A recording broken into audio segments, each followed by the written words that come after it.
proudest day, and the proudest time, and the seat of a rally car, because that day and that hour and those minutes, I got the bit between my teeth. You know, I really stood up and was counted and said, this is not getting away. I remember when we pulled on our helmets and Donald says to me, what are we doing? I said, we're going for gold, Barrett. That's all was said. I can still picture that run. That was just the best run ever.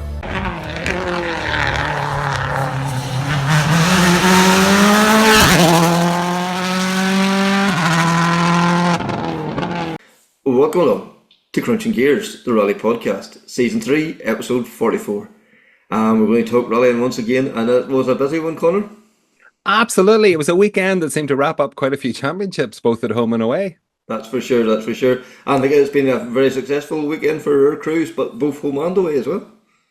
Yeah, absolutely. Some cracking results. And we saw a champion crowned, or maybe not crowned, depending on what way you look at it in Portugal. Yeah, I like Chris Meek, got the points. I know he claimed the Portuguese championship, but there's some anomaly with their, regulations that somebody from outside Portugal can't win it. but the Portuguese people seem to have really taken Chris to their heart, and they have crowned him champion regardless, which I think is just a fantastic, I think that's class. I just think, they don't give a hoot about the regulations as far as they're concerned. He's the champion. As far as he's concerned, he's the champion as well. Yeah, listen, absolutely. A fairly solid result for Chris and Stuart Lydon this year. And the Hyundai performed really well. And again, another solid result and another championship crown for the Hyundai was Hayden Padden. Yeah, that's for sure. And the ERC, too, which is, Hyundai seems to have really come into its own in the second half of the season. There's no doubt about it. And like I would say, there's been an awful lot of development going on there between Hayden and I'm sure Chris has done an awful lot of work on the car too, And then closer to home as well, then too, Joyce claimed the national championship in a Hyundai. Well, he suppose he used the Citroen at the start of the year as well too. But it just shows you just how evenly matched these cars is. Like Joyce's is the old type, the Hyundai, and still competitive. It just says it all. Like we've banged on about these R5 cars, Rally 2 cars, how close they are in performance, and I think that just sort of really proves it.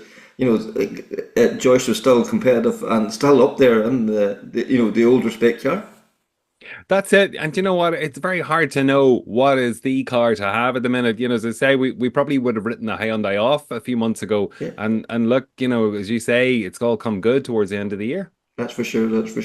Anyway, in this episode, I suppose before we start, could you please like, share, rate, subscribe, all those things. Busy show, crazy show this week once again. You caught up with Jon Armstrong and Eoin Treacy after the fantastic second overall in the finale of the ERC. Then you also spoke with Callum Devine, and I got a chance to talk to Kevin Eves and Declan Gallagher as they sampled Rally 2 machinery. And then the junior champions, national champions, then was Jordan Jervis and James McBrearty. I just think that's a fantastic story.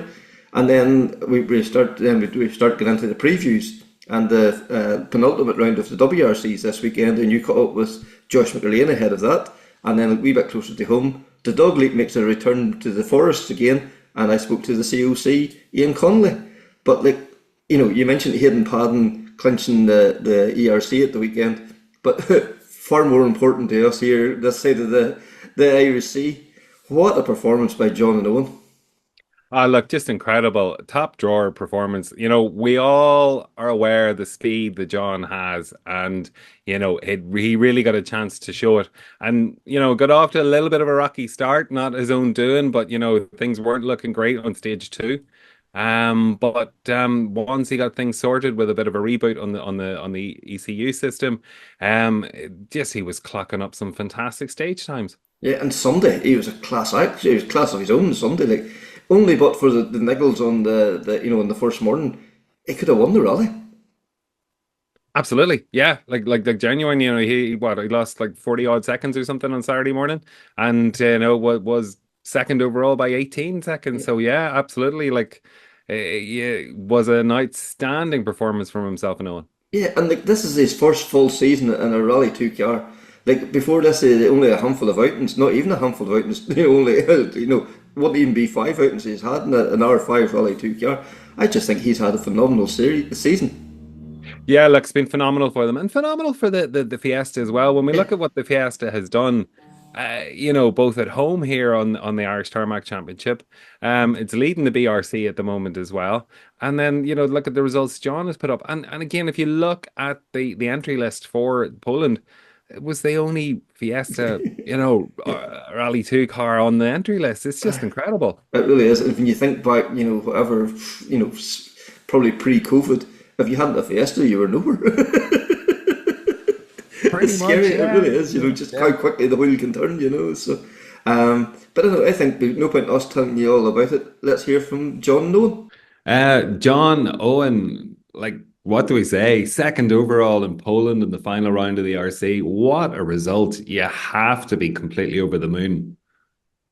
Yeah, really, really happy with getting such a strong result to finish out the year. And yeah, it's definitely a very strong result to have on our careers. And yeah, we've been pushing for it all year, and to finally put it together, it feels really nice. And we've been working really hard in the background to try and make steps forward and to understand where we can unlock some pace. And I think naturally with the tarmac rallies towards the end of the year, we were expecting more from Rome and Barham, but sort of from the second day in Barham onwards, we've really got closer to the front pace. And yeah, we've just been developing in that ever since. So yeah, it's really nice now to have a strong result to finish out the ERC campaign. And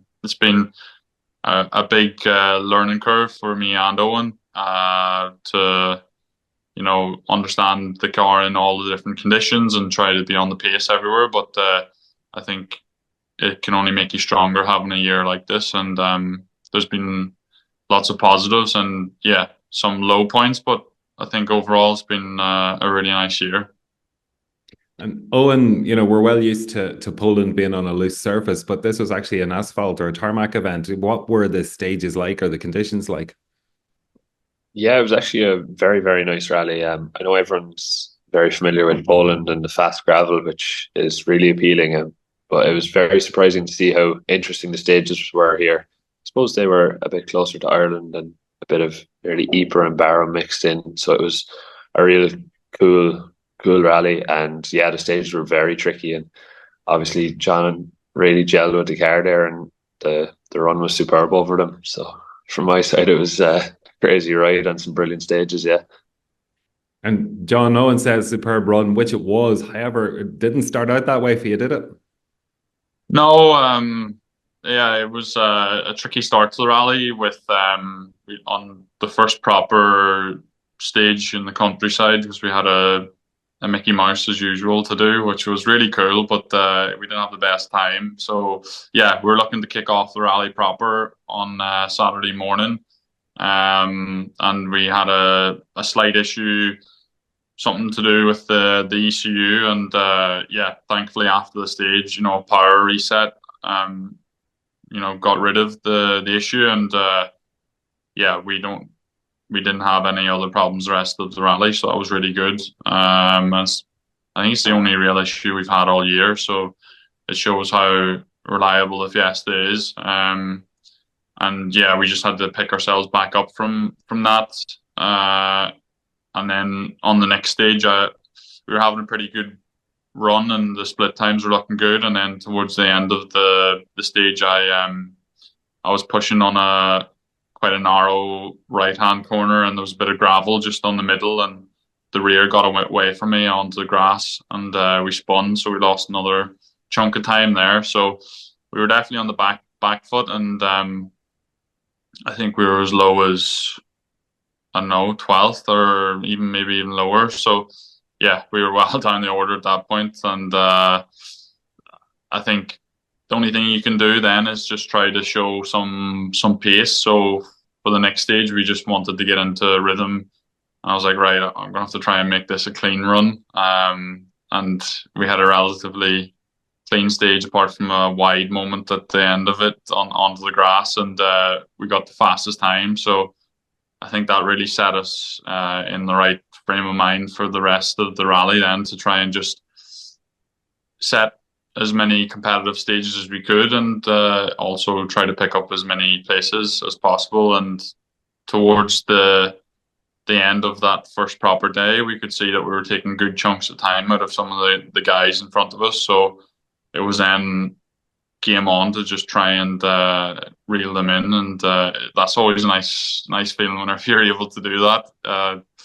Because there's many rallies that we've been scratching our heads trying to find time, but whenever you're in a situation where you know you've got it in your back pocket as such, there's no better feeling. And for this rally, as Owen said, the stages were really cool, and even from the recce, we had a very relaxed recce, just enjoying making the pace notes. The roads were really, really nice, and I was thinking, yeah, these will probably suit me, and if we can get into good rhythm, we should have some good pace. And I think it just shows that if you stay relaxed and try to enjoy the rallying and everything, then you can get some good pace. But yeah, naturally coming from Ireland and results that I've had throughout my career with tarmac rallies, and even like Germany 2017, I was like, yeah, well, this kind of stuff will suit me. So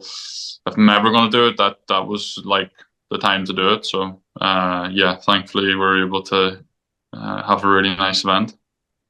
And Owen, ended Saturday evening. I think you were 7th overall. There's a quiet confidence with Jon, but from your side, is there much managing to do of Jon, keeping his head in the right place and stuff? Or, do you just go on about your thing and leave Jon to himself? Yeah, I think like we had a brief discussion on where we were and that we climbed the leaderboard, but no, Jon's an utter professional, so he knows exactly what's required. And we went about the pace notes and the DVD as per usual, and just got up in the morning and we knew it was the same game plan, just keep trucking away, and the times kept coming. So yeah. And Jon, Sunday you absolutely blitzed at 6 stages and you were fastest over 5 of them. Yeah, it was really cool to do a performance like that throughout a full day. To be honest, we weren't really planning to do that, but we were just trying to reel in the guys in front of us, and we knew if we were going to take some good time that we needed to do it in the morning, because they were all relatively new stages. I think one of them had been used before in the rally in the Polish Championship, but the other two were quite new layouts. So yeah, you just have to really trust your pace notes and have a really good attack on them. And for this rally, it's like trying to focus on those areas where people might be hesitant, and yeah, you instead of braking, you try to pull another gear and see if you can get away with it. So yeah, that was just the plan on Sunday morning, and we started taking like quite a bit of time, and we moved up to 3rd.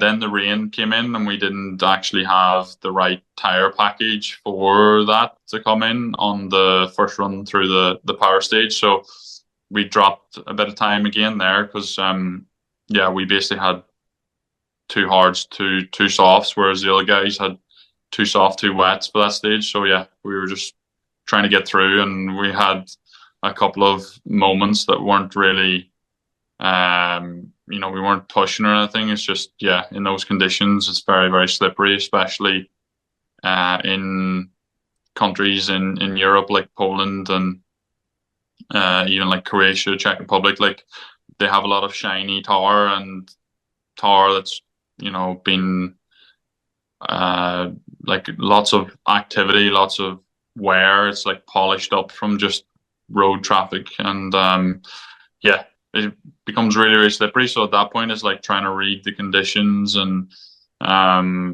feel the car underneath you and react accordingly. So that's something that I really enjoy about tarmac is just trying to understand the road, and every corner you're feeling the grip and reacting to that, and yeah, that's where you can get into a nice rhythm and take time. And yeah, then in the afternoon we dropped back down to fourth, but we basically had wet weather for the whole final loop, so it was just a matter of bolting on a set of Pirelli wets and trying to get a good rhythm then to show that we could win stages in the wet weather as well, which yeah, we didn't know if we could at that point, but thankfully then with the proper tires on, we were able to still have better pace than all the rest of them. And then going into the power stage, because we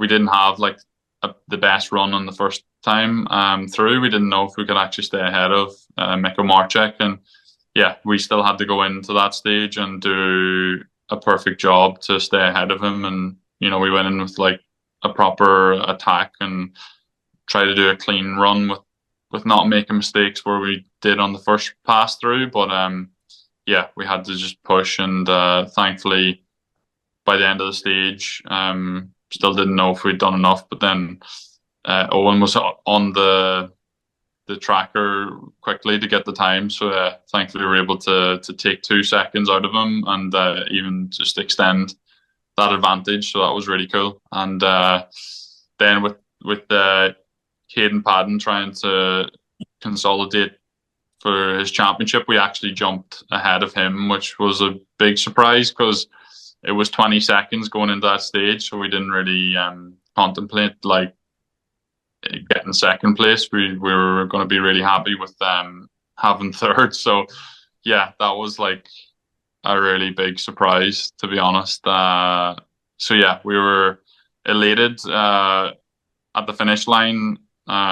Such a nice feeling to celebrate like getting our first podium, and to do it in the way we did with essentially being the fastest crew was just awesome, to be honest. So yeah, it's just nice now that all the hard work's paying off, and we have to have big thanks to everyone that's helped us this year, with M Sport especially, and the Motorsport Ireland Rally Academy, and CCon UK. They're all our big sponsors, and all our other partners and sponsors that really put in a big effort to get us here. And yeah, like I said, there's been some moments mid-season that haven't been the best, but thankfully now we've been able to get on top of everything and show proper pace and get a good result.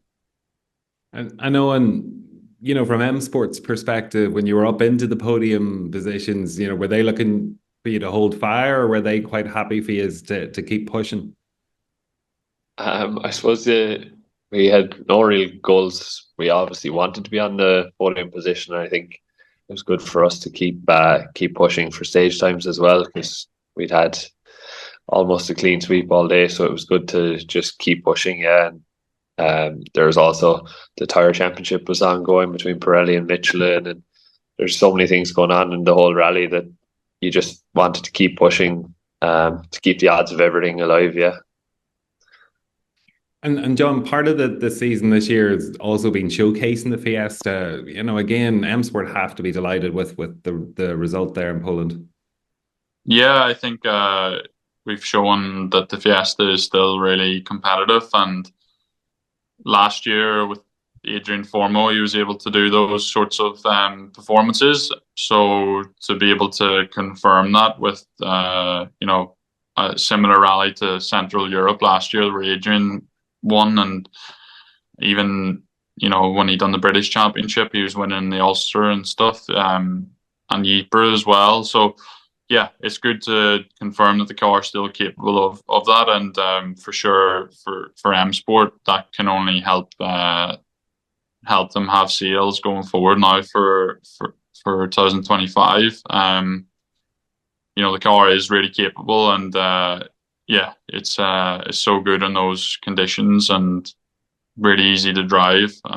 So yeah, it's nice to be able to repay them with a good result now, and yeah, I think the car is really good, as we've seen, and it's won the Irish tarmac this year as well. Hopefully, fingers crossed, William can get the British Championship in a couple of weeks in the Cambrian, so it could be a really strong year for the car, and a solid end of the year for us too. So yeah, we're really happy, and yeah, thanks to M Sport again for giving us the support and the chance to show off the car, and we'll see now what happens going into next year, and yeah, hopefully this result will only strengthen me and Owen's chances. Yeah, I suppose, John, this season is just barely finished or just ended. Like, is it too early even to start thinking about next year yet?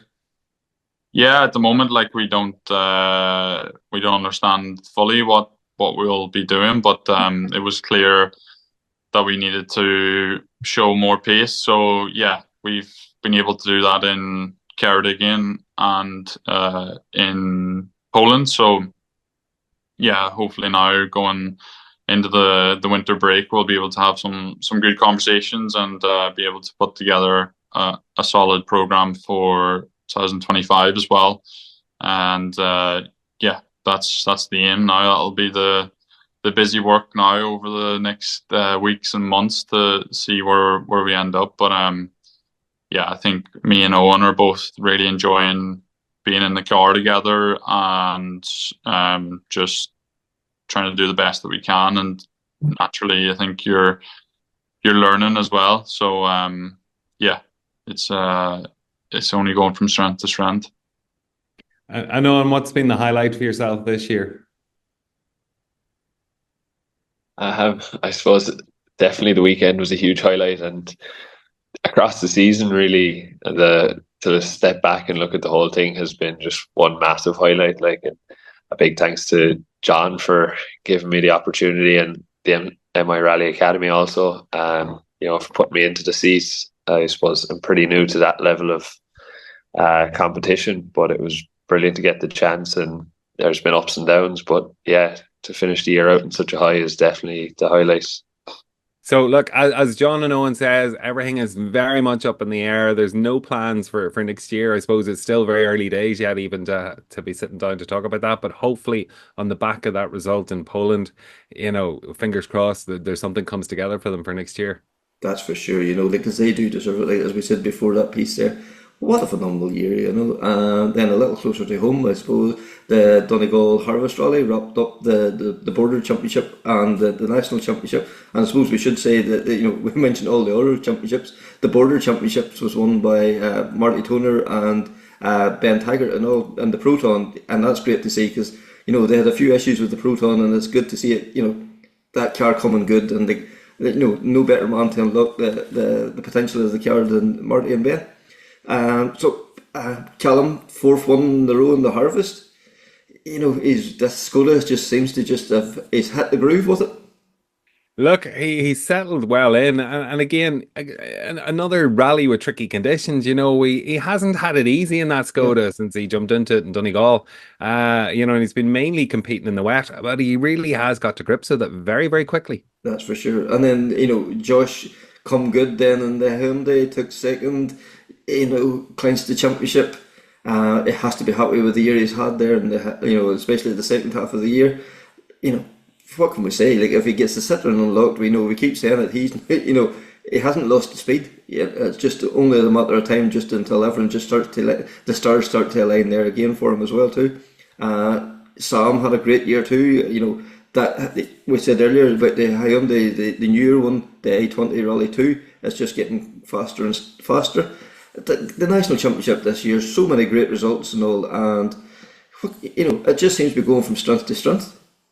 It has, and a bit like the Tarmac Championship, we've had a really good mix of top end competitors, good mix of cars, that bit of variety, and the competition's been incredible. It really has. We've raved before about how close it's been, but it has been fantastic to follow it this year. That's for sure. Anyway, without further ado, we'll start hearing from some of these guys. So first of all, you spoke to Callum Devine, and then I get an opportunity to talk to Kevin Eves and Declan Gallagher, just to kind of get a feel of what's the difference between a modified car and one of these new, Rally 2 cars.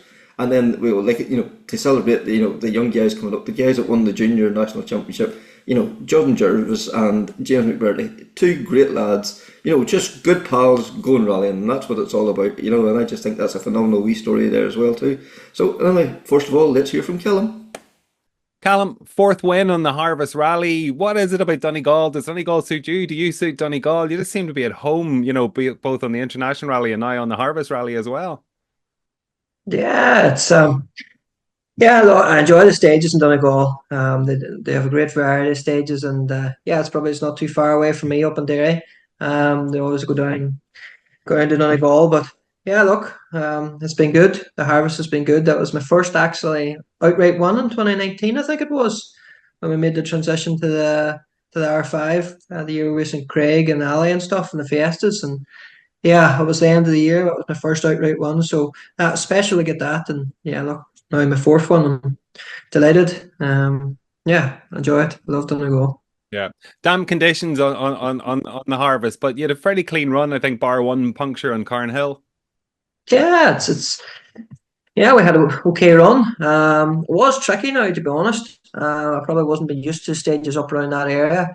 Been so slippy, and especially the amount of cars that was probably running. They were getting quite destroyed after a couple of each pass.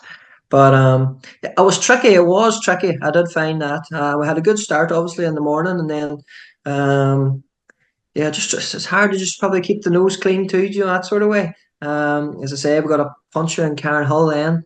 Kind of really don't know where I puck it up, but no, look, we got to the end, and it was yeah, in a good way. And then a bit of a hat tip to the old Donegal rally with the Remelton stage. What was that on like? It was pretty cool. That's seen him in McGee after the final stage, and I kind of says, "Wouldn't that be class if you could have something like that in Donegal?" But yeah, I'm sure there's plenty of other difficulties with crowd control and everything like that, and a summer June. So, oh look, it was class. It was nice wee change. Definitely going through the town, but no doubt it'd be well jammed if it was time, and when you had better weather like in June. So. And speaking of the weather, if we look back at the Tarmac Championship, it went down to the wire in Cork, and a really difficult Cork rally for everybody. Yeah, it was tricky. Cork was tricky, probably as difficult as you'd ever want a rally to be. Fair play to the Munster Motor Club for keeping the event going so long. The stages held up probably okay for the amount of rain that came. It never stopped for, I'd say, nearly 24 hours, but. Yeah, it was a tricky event, and definitely probably the right call to stop it. But yeah, we were having a good run there. We kind of knew we had a big Keith, and yeah, the rest would probably work itself out for championship sort of way. So look, we were happy. We aimed what we were meant to do, and yeah, it was a good rally for us too. And just probably the championship that maybe just got away from you this year, just between the circuit and West Cork, just those two rallies didn't go your way and probably came back to bite at the end. Yeah, it's true. Like it's not often you could say you had, obviously with the 5 counting rounds, you have 3 wins in 2 seconds would be not enough to win a championship. It just shows you how competitive the Tarmac Championship's been this year, which has been brilliant for everybody, no doubt. But yeah, we knew obviously in West Cork, we went out, we broke a hub and West Cork, we were in a second position then. Yeah, that's the way it goes. And obviously, Circuit of Ireland as well, we did the same thing again. So, yeah, 2 DNFs. It just shows you each round does count as much as outside the 5 counting rounds. But it's been a good championship, to be fair. I've enjoyed it. Like the pace has been great. Like it's always been great battling with Matt and Keith, and obviously the Moffats as well and stuff. So it's and that way it's been enjoyable, and that's the main thing too. It's been good racing, and it's probably good for everybody too. Shows a bit of interest in the championship again, I suppose. Yeah, I mean, certainly Taylor watching or following the championship the last couple of years, it's been great with having Marion last year, and then this year, with Keith back in it, and then obviously with Matt. From a competitor point of view, I'm sure you love that extra bit of competition as well. Yeah, exactly. Look, every time I go out, I want to be racing competitively. It keeps us in the keeps the interest and keeps the excitement in it. So yeah, it was great to have the two guys over this year. It was a great year. I'm sure the two guys would say themselves they enjoyed it, and that's what it's about. So yeah, definitely as well for everybody watching too. It gives a bit of interest. Not often you can see championships fighting down to the points of a second all the time. So it's yeah, it's great to follow. And coming into Donegal this year for the international rally, like when you look back now, it seemed like the right decision, but at the time it looked like a heck of a gamble with a car you hadn't even got out and properly tested in. You switched from the Polo to the Skoda. I was I was a bit mad looking back at it, to be honest. But yeah, look, I came about very short before the rally. We actually had to carry the polo, everything was ready to go, and he says, "Okay, if I get a quick run this car, it was like on Thursday evening, we'll see what I can do." And it was we found it quite easy to transition from the polo into the Skoda, which would probably help in that way. Um, we found some bits that we say, okay, it's good in some areas, and the polo's good in some other areas. But he says, look, we've done a goal with 3 days. It was probably the right rally we could have done it with. It was say it was one of the 1 day rallies or 2 day rallies. You'd been too much to learn too quickly. So we kind of knew if we get through Friday okay, and we're probably in the mix, or we're not far away from the guys. Look, we can push on and the Saturday and Sunday. I did take a bit of learning, a couple of wee mistakes, and a couple of spins, just getting dialed into the setup and the suspension and stuff. But yeah, it worked out well too in the end up. Yeah, it worked out well, and we've got a couple more ones the rest of the year in it. So yeah, it worked out okay in the end. And Adam runs the car for you. Is it like, is there support there or help from the likes of Tuck Sport or advice from, for yourself and Adam in trying to get the setup right? At the start, they were very helpful, to be honest. It was actually a bit to do with Weavers and Talksport, which Weavers runs the Volkswagen program, and some of the engineers worked together, and they just says, "Look, this is what Callum's setup is in the Polo," because obviously we didn't have time to do all this setup change, and they just transferred it across to the Skoda, who engineer wise what they thought would work the best, and yeah, look, it helped to hit the ground running a bit. So and that way it was good. And look, to be honest, the car's quite easy work. Doesn't take Adam long to get his head around the whole thing. It's a good car. Skoda do make a great car. Look, they're competitive all over Europe. So yeah, it was didn't take much bedding them, but it was yeah, it was helpful for them at the start for us to hit the ground running for Donegal. And like you've only had 5 events, if I'm right, in the Skoda, and most of those were either damp or wet. So you probably haven't got the full, chance to explore the whole package yet. Do you think there's more to give in the car? I'd say so. Look, yeah, it's getting used to every day I'm out. I've always been changing the setup every day I'm out as well, making improvements for some areas, and yeah, trying some things. Like as well as the harvest alone too. I tried some other things again, just with setup and stuff. So small things, but yeah, helping in the right direction. Just I suppose getting used to it, where they turn to in them conditions sometimes. If you ever do get a dry rally and you know what setup exactly they put in then. So yeah, learning them things as we go, but it's not far away. It's a good package, to be fair, the Skoda. Yeah, makes it quite easy. And you did rally Cardigan, the round of the ERC and a round of the BRC. What was it like being back in the mix in the ERC rounds? Has it been a few years since you were on one? Yeah, I enjoyed it, to be honest. I really did enjoy it. Yeah, we kind of went ahead. It was a late decision to do that rally, but we says, look, we'll go try it. As well, it was a new event, probably first time in Wales would be okay. A small level playing field. But yeah, it was really enjoyable. Lovely stages, very very similar to Ireland, but very busy. Yeah, the weather was probably quite similar to Ireland too, so it was over that weekend as well. But enjoyed it. Probably would give me a taste again to get back to it.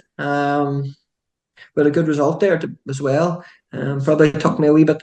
I was a bit slow, probably out of the blocks. Probably trying to get used to all the cuts again. It's hard to get your head around throwing a car in through the middle of a ditch. and yeah, hoping to come out the other side okay. So yeah, I probably was a bit slow in trying to get my head around that again, but once we get into it, yeah, we were competitive anyway the next for the final day and stuff. So yeah, it gives me a wee bit of an itch. I would maybe like to get back and maybe try one or two or something next year, if possible. So yeah, we'll see what happens. Yeah, I mean, have you had a chance even to explore or look at what events you might even tackle? Would it be the likes of the Barham, the Czech event? Maybe that's a bit similar to some of our stages here. Yeah, I did Barham in 2022, maybe was it, or 20, and I actually really enjoyed it. I actually had a really good run there, but yeah, very very slippy and very tricky, like Ireland. Yeah, nothing but we wouldn't be used to in that way, but tricky rally and through trees and gravel. It's definitely a thrill of excitement rally. So maybe we'll see what it brings. I know there's a couple of new tarmac events in next year, as far as I know. So we'll just see. We'll see when the calendar comes out and pick it as we go. It'll probably be later in the year, maybe, and see. But So Callum, look, we all know rallying's fairly expensive, and it's a tough business climate out there. I'm sure it's pretty difficult keeping sponsors on board. yeah, it is. Yeah, it's not easy keeping sponsors on board, and look, we're thankful this year and last year and stuff. We have good sponsors helping us out, and yeah, like the likes of TST's been on our car, and KE Plumbing Supplies has been quite good to us this year as well, and SKWA Contracts, a guy in Australia by Killian Boyle, is great help as well, and yeah, and obviously support from Michelin too, and Pro Tires be good this year. So look, we need all them things, as I say, to make it all happen. It helps getting to the next rally to the next. So no, look, a big thanks to all them. It's yeah, it definitely helps. It's much appreciated as well. Declan, you had mentioned at the launch of the rally you wanted to go on a rally too, and Christmas come early, you got your rally too for the harvest. Was it all you thought it was going to be? Oh, I definitely, Kevin. It was something we've been trying to do for a long time, I suppose, and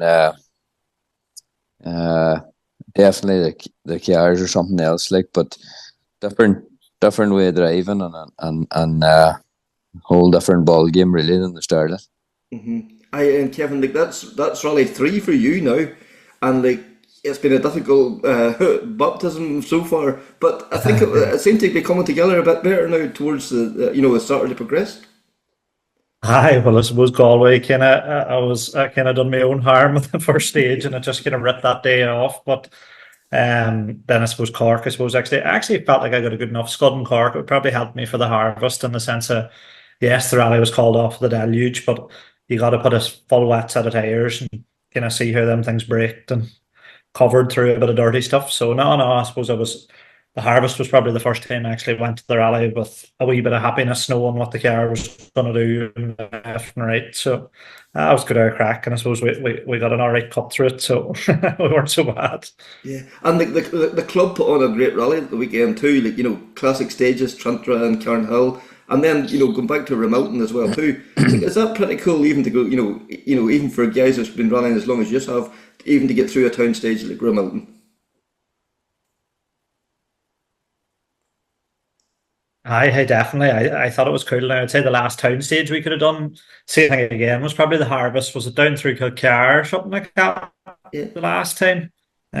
So any of that stuff is cool. I suppose you see the kind of crowds and you're cutting through the town. So I know it was cool. As you say, great stages. I suppose a couple of big stages that run on Donegal. So it's nice to get that in a kind of one day national. So good day out. Yeah, and Declan, I suppose the wee bit of familiarity with the the likes of Trantra running the first stage, did that help you bed into the rally as well? I definitely, if you're going to a stage that you'd have done before, I suppose you'd have a wee bit of knowledge of doing it before, and it definitely would have helped anyway. If you're going to completely strange territory, it'd be a different ball game now. I'd say, it's it left it that bit easier anyway. Yeah, and I suppose then Kevin, getting into the nitty gritty of the differences, we often hear these top guys going about these cars, the capabilities of them and all. And, even coming from something like the 2.5 Corolla into them, it's probably the out and out grunt off the line is maybe not as good but is everything else just that much more impressive? Aye, well, it's probably the grunt of the lines. Probably the one thing they actually probably do have. It's probably the grunt up high that they're probably bad with. I suppose they're what I would give the lads that's in them a lot is like I nearly feel there's more work to do to carry speed in them, and not let the engine kind of fall down. I suppose just the nature of them. I feel like when you're in fourth, fifth gear, that don't have the grunt that we probably have in the modified car. You can probably get away with maybe braking or going back on the power or doing something, but they seem to be all about losing. If you lose momentum, you lose handfuls of seconds very, very quick. So I suppose notes and even with the diffs and stuff like that, they're just a very, very different style. That kind of a way you're powering through corners where I suppose we're sitting with 360 or 70 horsepower. You're trying to see daylight on the backside before you try and go, or they're kind of the opposite, you're kind of braking and powering through with the four-wheel drive and stuff. So I feel like they are very, very different. Your kind of footwork's very different, overriding the throttle and brake and stuff and trying to keep the car steady. But okay, it's interesting. I suppose it's a new challenge. It's kind of fun to kind of learn again, and kind of work your way up. So hopefully we keep at it. Yeah, and is it something, are you enjoying the challenge of it as well? Oh yeah, I know, definitely. I know there's a bit of torment involved in it too. You're trying to learn something and you're chatting about diff settings and preload and European damper and an Irish damper and you're bloody how you're sitting there half the day after a rally trying to get your head into it, where I suppose the likes of the Corolla and the other stuff, I suppose you're at it for 10 or 12 years, it's nearly second nature, you're kind of going back to learn something all over again. But no, I suppose, hey, I think that's the big thing. You have to kind of enjoy that part too, or else there'd be no wild fun in it. You're only torturing yourself, that kind of way, if you think you're just going to know it all and climb into them yokes and be at the pointy end. So yeah, I like Declan. As Kevin was saying, it's a whole new mindset. It's a change of style too as well. No, it's a whole different style. For start, if your left foot on the brake rather than on the clutch most of the time. But no, like as Kevin mentioned there, like it's a completely different approach to a corner and a completely different approach to braking and whereas you need to be on the throttle very early in the corner rather than with the likes of the 2.5 car, you're feathering the car around the corner more so. So no, it was a big learning curve now, to be honest, and they're an exciting car too, though, all the same. Like there's probably a thin line there's probably a thin line with them. What I found, like, as maybe going too fast somewhere, or the line between going too fast or too slow. Like you can lose time very handy on them if you're not on the ball. Like, yeah, and like, is it like can you clear your head of what you were doing in the start, or is that just ingrained? Like, and are you still trying to drive it like a started for the first few stages? I suppose that it's like it's nearly the reverse of what you'll be doing in the Starlet, like, and it is hard to get your head around that.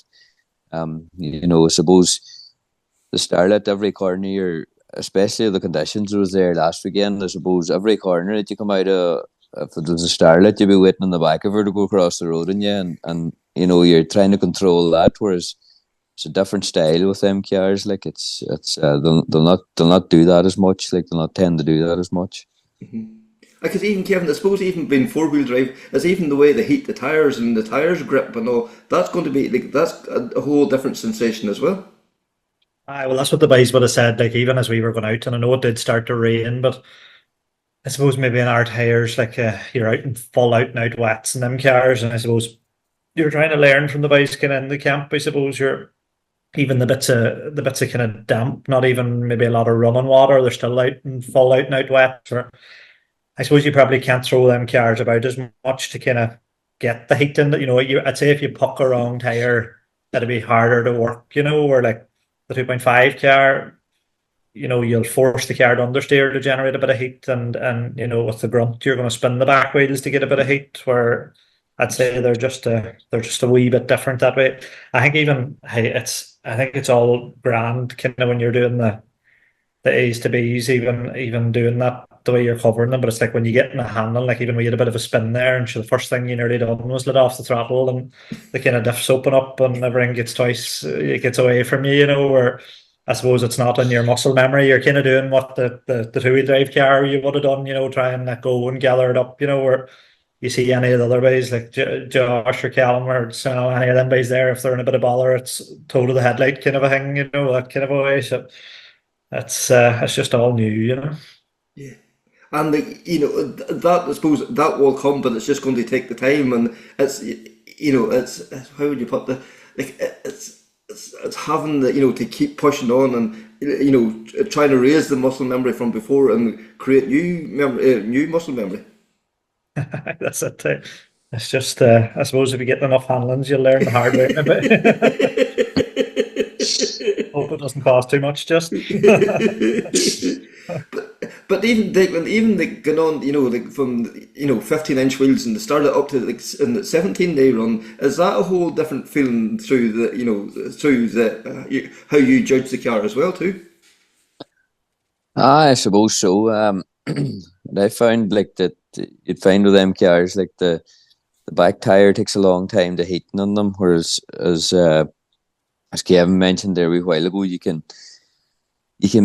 probably get heat into the tires and the Starlet a wee bit quicker. I suppose it'd be the opposite of the Starlet or the Corolla. Like the front tire would probably be harder to get in because there's no drive at the front wheels, I suppose. But no, it was easy enough at the weekend because everybody was going in wet, so we knew really what tire to be on. So that part of it was handy enough, and surely you do need to work them a bit to get the heat into the 18-inch tire on the back of them, all right? Yeah, and then as well too, as probably a silly thing, but even where you sit in the car, you're sitting that bit further back and lower. Does that kind of mess with you as well too? Because you're sitting so much higher up and you can see the front of where the Starlet is or the Corolla is. Is that a whole different sensation as well? It would give you a bit of different feedback, I suppose. Like they're very long dash and one screen in the Fiesta, and it is that it leaves it that wee bit harder to judge, I suppose, going through the likes of chicanes and stuff, and just takes a bit of time, I suppose, to cop on to where everything's at, like. Mm-hmm. Because Kevin, I suppose again, you talked about muscle memory earlier. You knew exactly where that front corner of the Corolla was. And if whenever she stepped out, you knew exactly where your back bumper would be, sort of in relation to where you were at. That has to be unlearned as well. It does say that them cars are definitely a good bit wider. I suppose even you're sitting in them, you get the wings they're sitting out maybe 3-4 inches wider. I find chicanes is probably nearly the more difficult thing too, because you're kind of, I suppose in the two-wheel drive car, you're kind of pushing the front of the car through it. I suppose in my head in the Corolla, you kind of get if you can get the doors, as in the driver's door, passenger door, up to the bale, you can kind of turn into it, and kind of bounce your way through, where them things are very different with the drive. Once you put the power on them, they're climbing themselves in, and you're that couple inches wider. Like I think that's the big thing, where time solves a lot of that, just to kind of get your bearings, so seat time just. And does it give you a new respect for the likes of Callum and Josh and these guys to see where they're taking the times out of? Oh, definitely. Hey, like as I was saying, I was chatting a couple of them there, I suppose, over the weekend. It's like the speed. Them yokes don't have the grunt, and it's where I would see it, like where they're being very brave is kind of when you're up high, like top, 100 mph plus. Like I suppose their commitment and understanding of what the car is capable of is massive. That kind of a way. So I even notice, I don't know, I'd say Declan's probably the same. I think your notes is a wee bit more critical than it probably is in the modified car. When you get up into that high, like 100, 110 mph plus, I suppose our cars, not that they're bad, but they probably just don't have the capacity them things have to do. Like there's I suppose it's all about losing time in an R5 car and a Rally 2 car, rather than you take a couple of chances in a modified car and you make a bit of time. So No, they're definitely covering ground now. I think Declan, it's a whole different experience. It's like comparing apples and oranges, really. I suppose. Oh, it is. I like as Kevin said, with the notes and that, like the notes are critical, to be honest, and it's not that I would have struggled a lot at the weekend, but I found, you're going back to a 5-speed gearbox as opposed to a 6-speed gearbox, and it was very difficult to choose your gear for the corner. I struggled a bit with that. It tended to be in too low of a gear all the time, but like that too, them cars you can really need to keep them up the gears to make them work that bit better. But it's all, I suppose, time. But a seat time would probably solve a bit of that. Mm-hmm. And like Kevin was saying, did you feel it there whenever on them the real high speed stuff? It kind of what did it kind of blow your mind what these cars are capable of? I definitely that they're very steady car, compared to what would we be used to. The probably be more like, I know that my car would tend to be running it very soft to start it, and the likes of them cars are they're a lot stiffer and is a lot wider on the road, and that kind of crack too. So it's a lot different that way now. Mm-hmm. And Kevin, you mentioned like there's Euro settings and there's Irish settings and all this thing. Like everybody seems to have their own.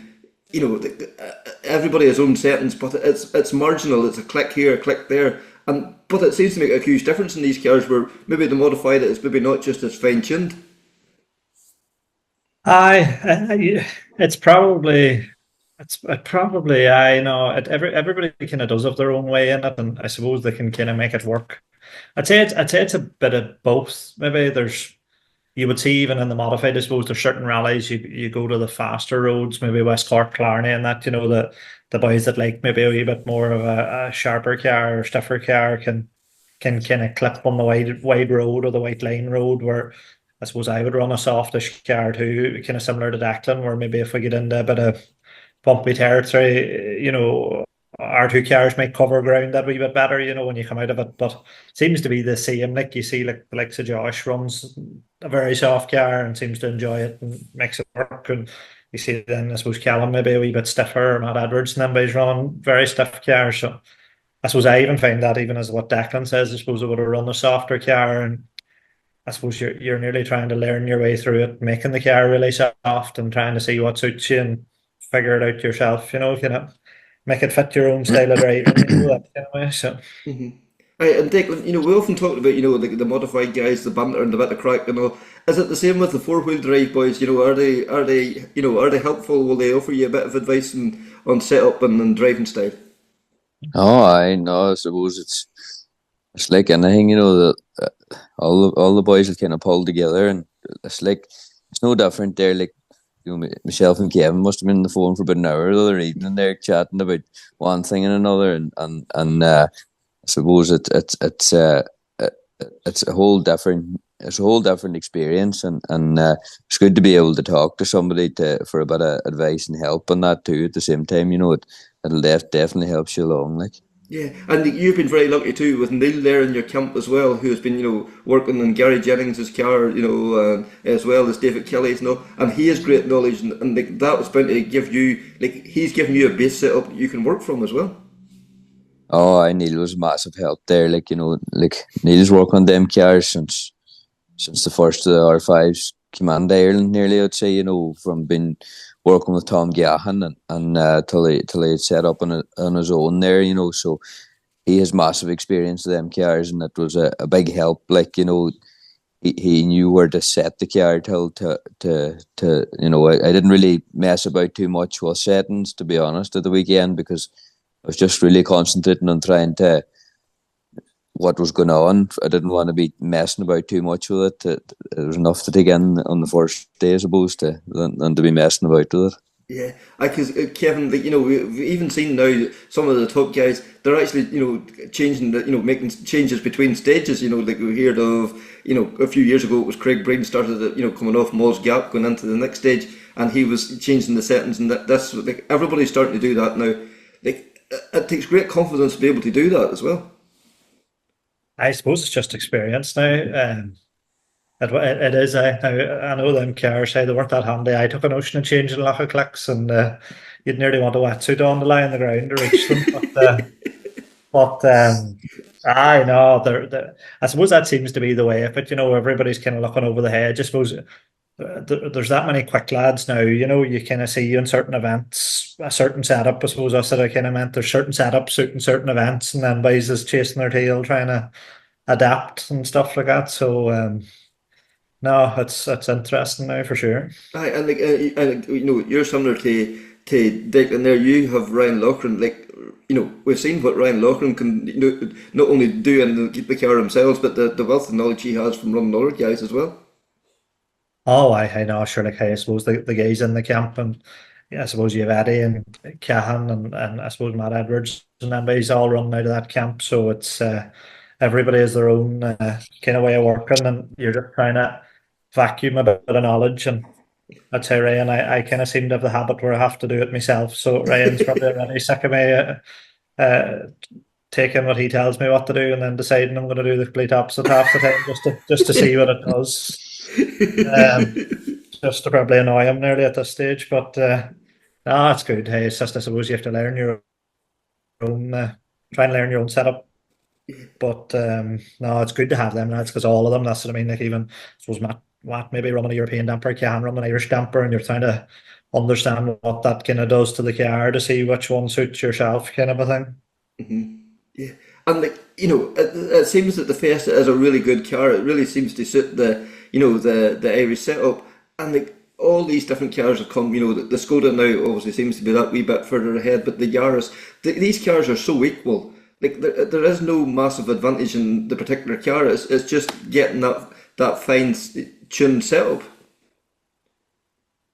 I suppose you see it. I suppose you see Keith and Matt and the Fiestas and the Skodas and the Polos. Like even as old as I suppose they're starting to get, like they're still competitive. I suppose look at Daniel even at the weekend. No, I think they're all.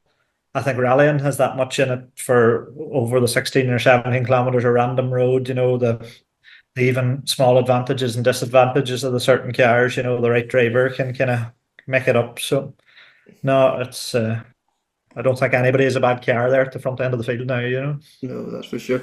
And Declan, do you feel that there's a lot more to come out of the Fiesta as well from your point of view? I suppose towards the end of the day that on Saturday, we're starting to get to grips with it a wee bit, but it's hard to tell until you get a bit more rallies in it. I would like to think that there'll be a bit more in it, as maybe next day out, maybe a change about it, settings a bit, suspension settings, and maybe change the roll bars about a bit and mess about with it to see, what it would do, but no, I would, I suppose it's like anything. the more seat time you'd have on it, you'd like to think you'd get a wee bit quicker every time that you're out, that kind of way. Mm-hmm. And then neither of the two has really had the opportunity even to try these cars in the dry too as well. Like that's going to be a all different experience again as well. Oh, it definitely would be. Even there in the wet the last day, the brakes in the car is something else. It was nowhere near breaking the car the way that it could. I wasn't going in near as deep as what the car was capable of doing. And I could only imagine it with on a dry road with the right tires. It'll be something else now. Yeah, because Kevin, I've watched the end cars of yourselves, and the way you're going up to the one board, and even then you're even thinking about breaking at that stage. But those top guys in the Rally 2 cars, where they're breaking it just defies belief sometimes. Oh, I suppose maybe even at the weekend there, I was starting to break at the one board, but I think Killian Duffy nearly said it good when I was on about this at one of them events, and he said something like, when you think to break, count to two, just kind of a thing. That's kind of that's what the yoke has, you know, and it feels that way. Like even a couple of places, if you push past the one board, even like just after it, you know, the car still stops way in front. You know, you don't feel like you're using the whole capacity of the car. The brakes are unreal, even in the slippy conditions. Like, so I'd say the dry road would even be. I actually think a dry rally, I'd say it would actually be even another big learning curve, because the boys that have the experience, the commitment and the high speed stuff and the ability the car has, where in the wet and the slippy, it probably scrubs a wee bit of the speed off it, you know, but I will see. Hopefully we'll get that far. Yeah, and like I suppose the next obvious question then is this part of the long term plan? Is it, you know, would you like to continue in the Rally 2 car? Oh yeah, hey, well, I'm gonna go to Clarny now, hopefully, and the Corolla, and hey, would like to say we'll be in Galway, hopefully, in a Rally 2 car, and try and put something together to kind of be out in one next year and see how we fare out.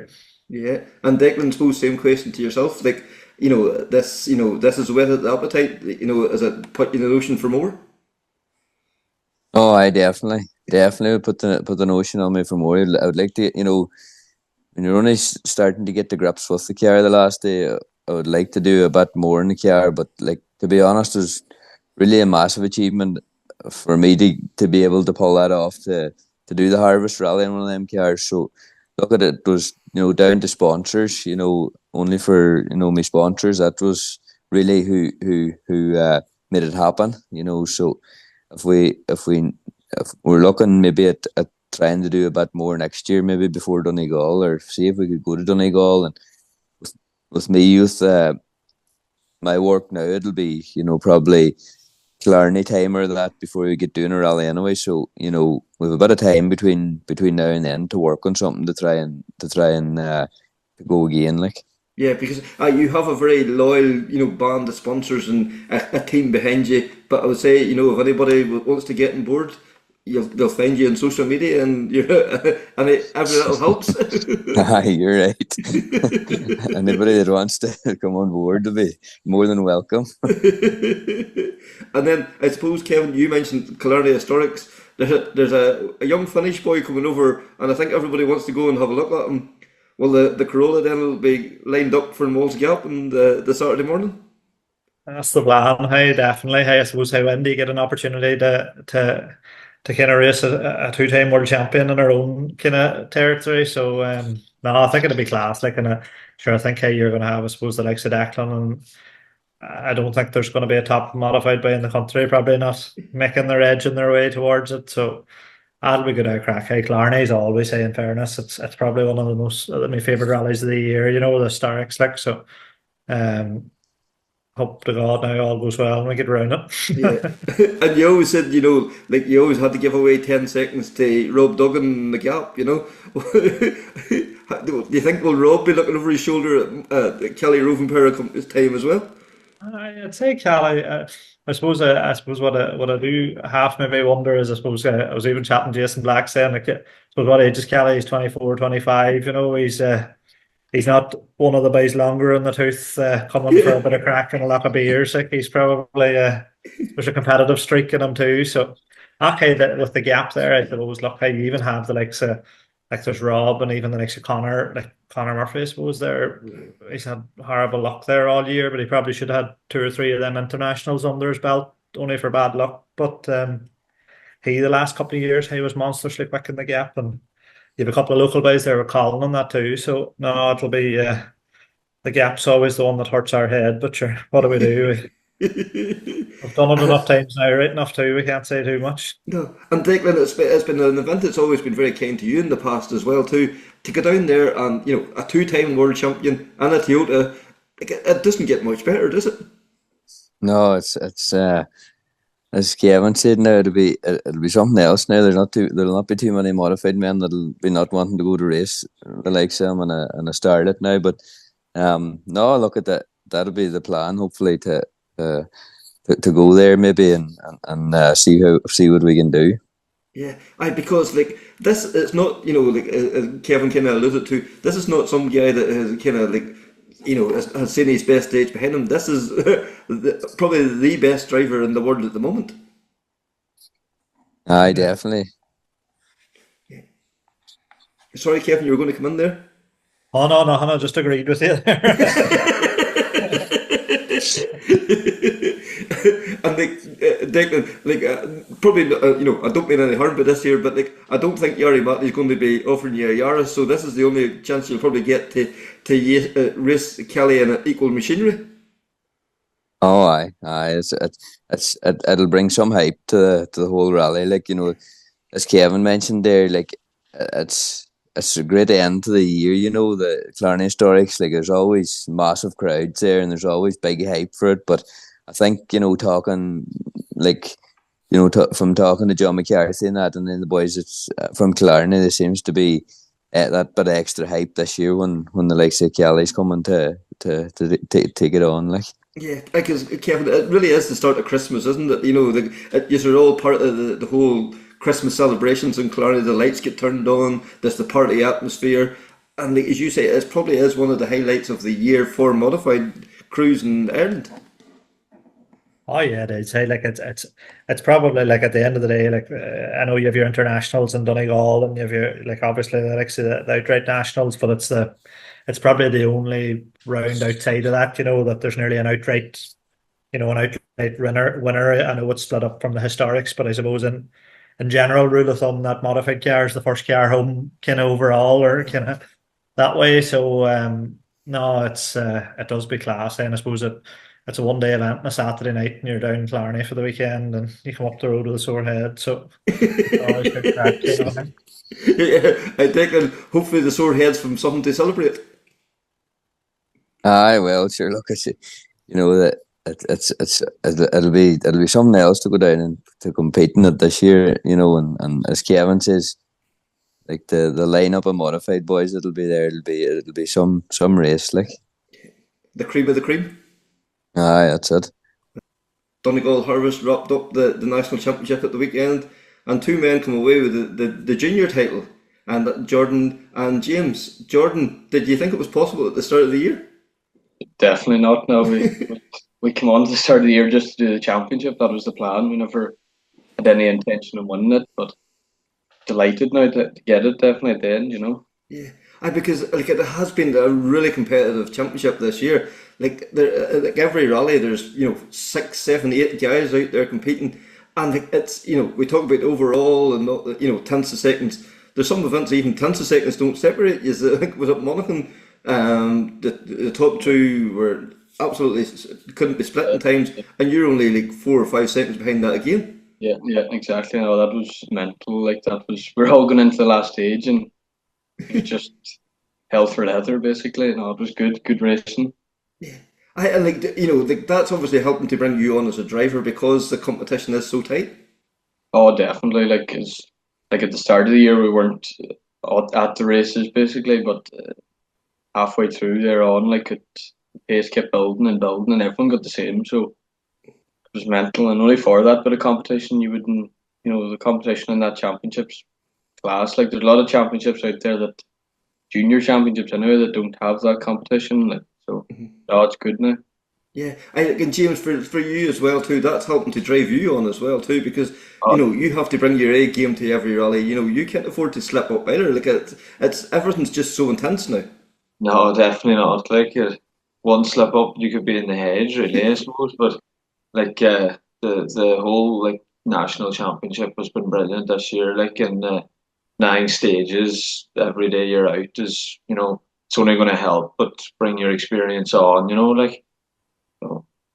Yeah, and the variety of stages you're getting. You're traveling the whole country, and it's hard to believe that the Tower in Donegal is different from the Tower in Galway, which is different from the Tower in Cork or whatever. This is great learning. You'll be able to carry this into the future. Definitely, it's funny. There's a couple of times this year you're wrecking and you go, Jesus, we were standing there 2 years ago or something and it's just funny the way it works out. The variety of stages were they've been unreal all year. Say even at the weekend there, the likes of Cairn Hill and Trent and that and then coming through Remelton. Like it was just some feeling. Like Yeah. Because, like, as you say, like, a few years ago, you were standing on the ditch watching your heroes come past on those roads, and suddenly there you are now in the middle of it all. yeah, it's crazy. Like, but thankfully now it's good to get the opportunity to do it. Like but that's a good year now. Yeah. And Jordan, from your point of view, like this is only like sort of like really year two, and like to come away with the championship, like it has to just blow you away because like you're going up against guys there who maybe have done the junior 1000 and one thing and another, and a bit more experience, but to be having having the nerve and the skill now to be racing them must give you good confidence. Oh, definitely. We wouldn't have thought at the start of the year, and even last year, like we said we'd do a few just to see how things went on, like, and things went good. So we said at the start of the year we'll take on a championship. So thankfully we did now because it paid off. Like so, we're happy out. Because like it's a big commitment taking on a championship because like it takes an awful lot of money even in junior level to compete as well, and like you put a lot of work into the car yourselves and all that too, but you need good sponsors behind you as well. Oh, definitely. Like, and only for our sponsors, definitely we wouldn't be doing it. So, a lot of local sponsors too. Like, so now we're very happy to have them on board, and hopefully we can get them on board again next year. Because like this is like everybody dreams at your age. You just want to go and you just want to compete at the highest level possible, and like to have and it might only be somebody giving you a couple of £100 here and another couple of £100 there, but those all add up and just make the huge difference to being able to go out and compete last weekend or not being able to go out and compete. Exactly, like, and a lot of good sponsors out there, like they would give you money without even me asking or anything. They just they seen that the results were coming and the money they always provided. Like, so we're definitely, without them it would not be possible. So. Yeah, because James, like maybe not even every name's on the car because there's some people don't want the publicity from it either. It is just it's just the goodwill of the local communities is driving this. It is surely, like, but like the generosity from them is just unbelievable. Like it could be you might have had a wee incident, something broke that weekend, like, and sure that extra couple of pound might help the next day to get out. Like it's just it all counts in the end. Like. It takes a lot, in fairness to Jordan, to get the car out, and there's a good team behind us, like Jamie, the brother there, his brother. There a couple of times maybe it was hard to get him into the classroom, I would say, that he's wanting to get at the car that much, to leave it and all that, and the international, but without them too, and Jordan's father, David and Jimmy, like it was good to have them on board, like helping us out. Yeah, because it's a family affair with you guys. There's no fancy team running this car. This it's your hands. You're tightening the wheels. You're putting all the work in. On the days leading up to the rally, and then having to go in and do the recce, and then go into do an event with a clear head. Yeah, exactly. But them things there benefit. Like you're always working at the car, and like if anything did go wrong on the stage, we knew what we can fix and what we couldn't fix. Like so. No, them things definitely they're beneficial, but it's time consuming. But now you get over that wee bit in the evening, you can get up into the shade and get the lights on and head on. Yeah, and like I was chatting to you, was it the bushwhacker? Like it just shows you, what rally means to you. You lent your gearbox for some other guy to go and compete in the bushwhacker. Like that's what rallying's all about. Like share and share. Like someday I'll do you a favour at some event then too, and let you get away as well too. Oh, exactly. We got a phone call one evening, Friday evening, and before the Lakelands it was, and they said Mickey Joe Brown he needed a gearbox. I said no problem. So him and Ronan Dorian came over and we got it out of the car and we got it in, and they got it in that evening and got going, and then they had it for the bushwhacker as well. But I also had to lend my navigator that weekend too. I was sitting by myself in the ditch. Everyone else bar you was out doing the rally. Exactly. No, a break was needed for myself, but no, it was good to see everyone doing so well. Especially the gearbox lasting for when you give something you want it to do well. But no, happy out. Yeah, And gravel rallying, it's not something you've tried yet. Is it something you'd like to give a go as well? It is. We were chatting about it. Like even James there we sat on with Joe. Like he said, it's good, and all the other boys that have done it and chatted. So maybe next year we'll do a few. Something spice things up, do something different. Like Yeah. And I suppose this, that area, like Frosses, Inver, Mount Charles, what's in the water now there at the minute? Because like the amount of talent that's come out of there over the last few years, it's unbelievable. it's mental. Like nearly every second house there's a rally car. Like someone involved in rallying or something. Like no, it's good. Like and a lot of people help you through that as well. Like a lot of them boys that's out racing always give you advice, or they're always chatting to you, or setup or tires or anything. They're always giving you advice, which is good too. Like Yeah, because like Donegal, we know is like a real hot, a real haven for rallying. But over the last number of years, the whole that sort of like that small area, and it's probably only maybe 10 kilometers. Like the amount of names that's come out of there: Johnny Jordan, Daniel McKenna, Daniel Breslin, Donna, then Eamon, Ryan McHugh. Joe Kelly, and like I'm probably missing out without even it is and it's fantastic to see that the desire there, the community spirits there, because like all those guys, like as all like Ryan McHugh couldn't go rallying without all the names in his car, and all those kind of all add up, and then you've got likes of Neil McHugh who's putting out absolutely top class cars out there as well too. Yeah, exactly, and even Jamie, the brother, he done a couple of evenings for Neil as well, which helped us as well, I suppose, too, for him screwing the cars and all. But no, it's definitely a good community for rallying, and everybody's so helpful, which is good too. Like, and everyone gets on, which is the main thing. Like, Because that makes all the difference. Because like if Jamie can go up and learn something of Neil, and then and then that comes and that benefits you, and everybody gets the twist out of it then as well. yeah, exactly. Everyone benefits from it, like, which is good, and it's nice to see too that. Well, for us, I know that JB can come and fix our car, but it all helps. Yeah, and then you touched on then, James, you said like about how good the national championship is. Like for a young guy coming up, like getting 9 stages, or well, it was supposed at the start of the year it was 6 stages, but you're now not up to getting the full 9 stages. Like that seat time is vital. That's just that has to be really good. Because at the end of the day, what years are 19, 20? No, 23. 23, yeah, and like at that age, like that's going to really just push us on both to the next level. Yeah, definitely. Like it was probably the most attractive thing for us this year. Like was we actually got the 9 stages all year, so it Right, was. okay. But like that there for us was what we wanted to do. Like after we done a couple of rounds of it last year, and like it's just the 9 stages you couldn't go wrong with it really. Like in fairness to most of the all the motor clubs, you're getting nearly up, and maybe I don't know what the least we got all year, maybe 6, like 7. Like that's massive still. Like Yes.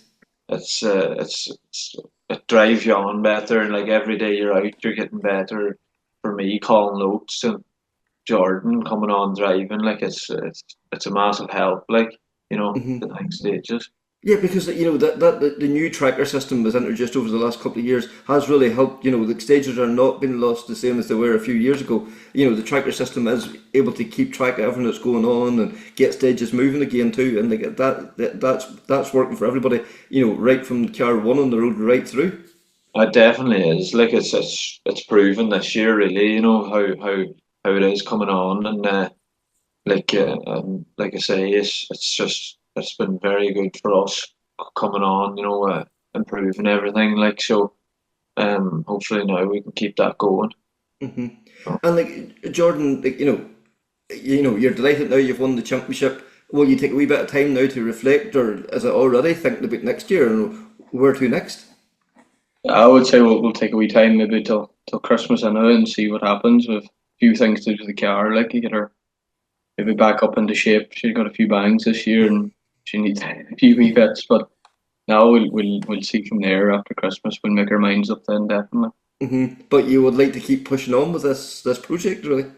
Oh, definitely. If possible, we'll be back out next year. Like we haven't made our mind up what we'll do or what we'll pay in maybe, but Mm-hmm. we'll see. We'll definitely see after Christmas anyway. Right, because like we've seen, with the MI Rally Academy, and not even even just the ladder progressions there, and like at least it gives you something now to work towards.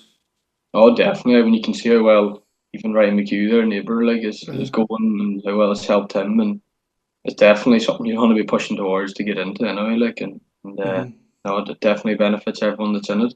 Because like I'm sure even just talking to Ryan and hearing what he's picking up from the academy, you're sort of putting that into your into your preparation as well too. Even down to diet and what to do on the event and what to how to work your pace notes. All those things are just, and we often talk about the ripples. Like Ryan's getting the knowledge, but he's passing it on as well. Oh, exactly. I like, and even like with pace notes there, even compared to last year, what we've been doing, even this year, like there's a massive difference.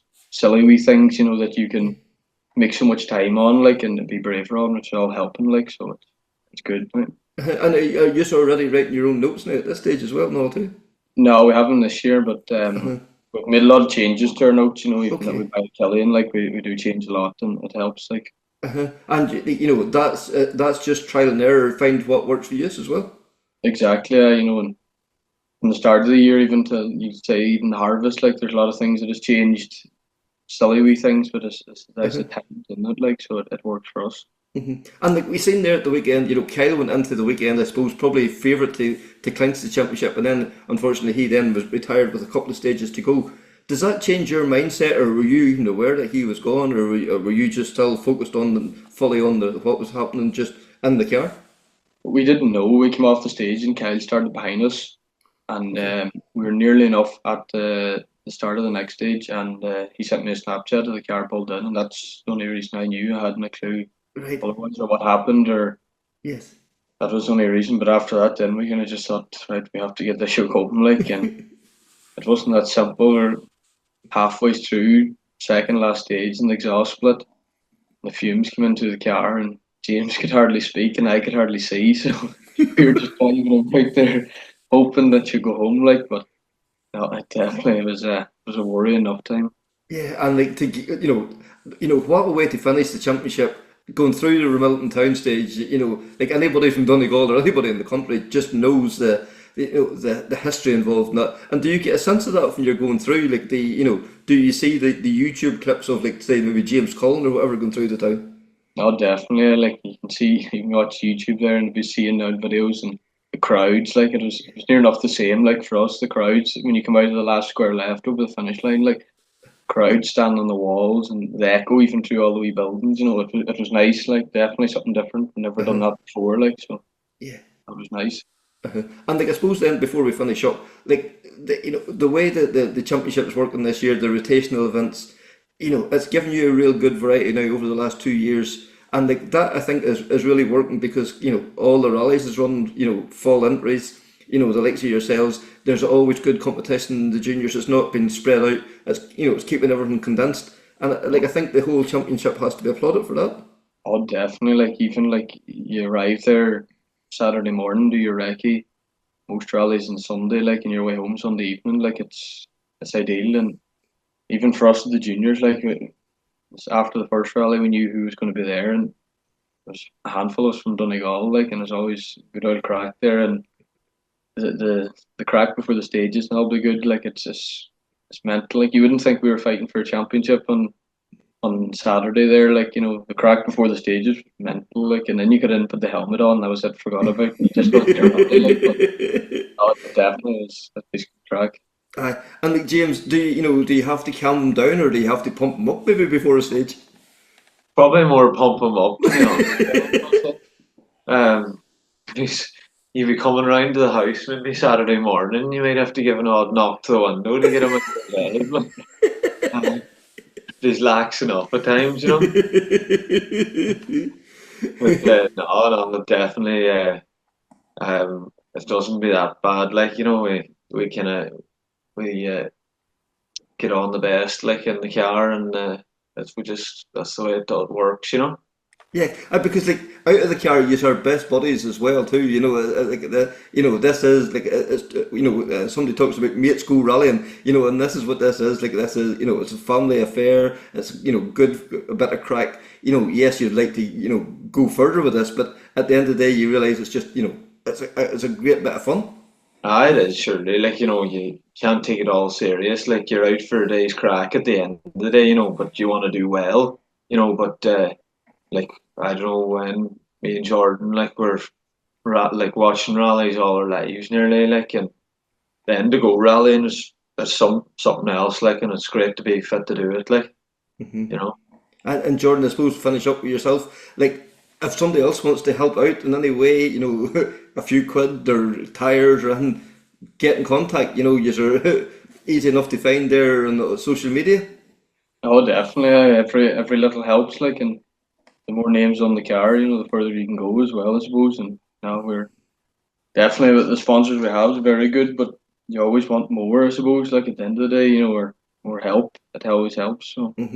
Aye, and I suppose you'd want to thank then all the people that has been involved. Even like as you said, your brother, your father, your uncles, all those people that are giving their evenings to you to get the car going. And then sometimes you've made it difficult for them, but they always have the car back out for the next rally. Definitely, like I would say, they're qualified body panelists. No, and definitely even Joseph Kelly there. Any rally he doesn't do, he's always there, and he's in service, and I suppose he enjoys the bit of crack too with us. I guess he's not too serious, I suppose. Like so, it all helps. So, no, he's good crack. So thanks very much to all those guys there, and the harvest looked to be an absolutely cracking rally once again. And then Connor, we're back to the penultimate round of the WRC this weekend, the Central European Rally, and good possibility that Thierry Neuville could wrap up the championship.